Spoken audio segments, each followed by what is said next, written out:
Hello, happy Friday. I'm so glad you've tuned in. Today, we're talking about a relationship red flag that people often miss a lot. Not just romantically, but even with your friends. So, my name is Jeanne Rehema. I am a mental health and life coach, and this channel is here to help you with your work with God and anything to do with your Christian life and life in general.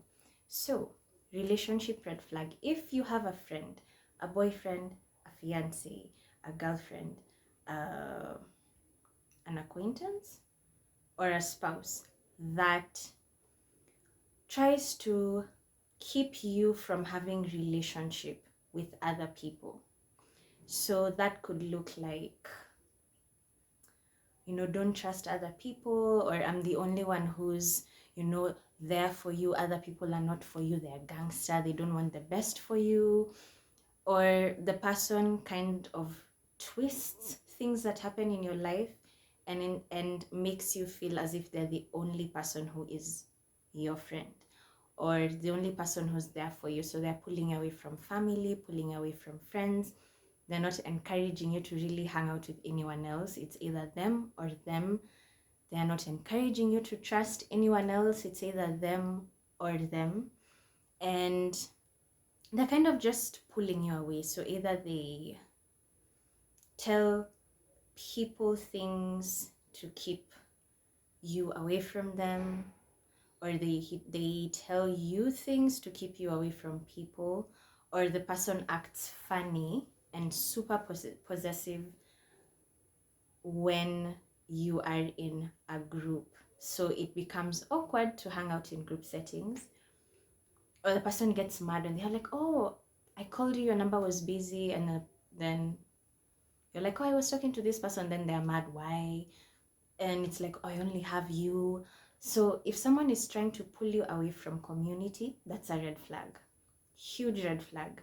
Run very, very fast in the opposite direction from them. Block them, break up with them, ghost them if you have to. Do not stay in relationship with such a person. That's an unhealthy attachment.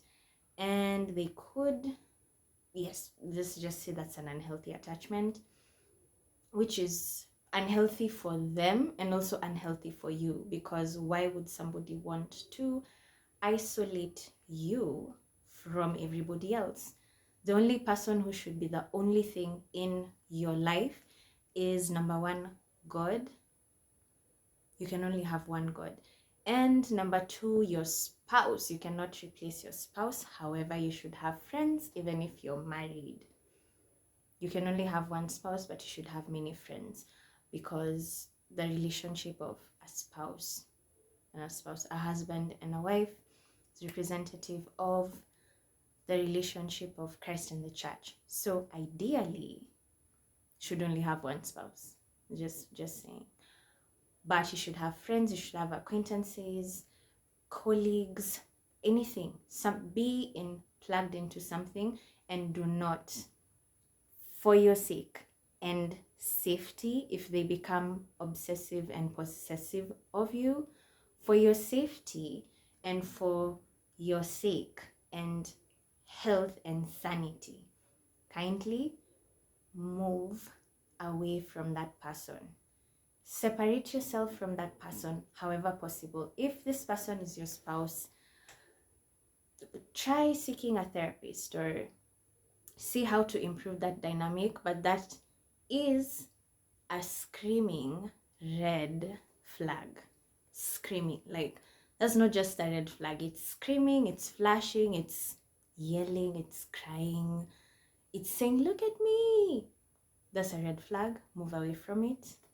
Yes. So if you have any questions, send them to info@jeannerehema.com.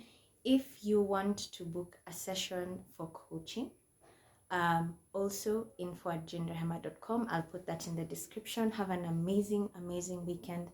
Have healthy friendships and relationships and acquaintanceships and any other ships you're in.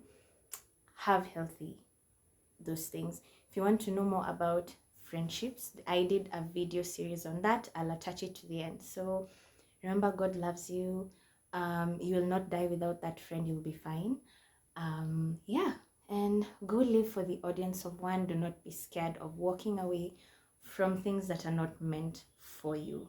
You will be fine. It will be a bit of a desert for some time, but you will move from the wilderness to Canaan. Do not worry. Difficult but doable.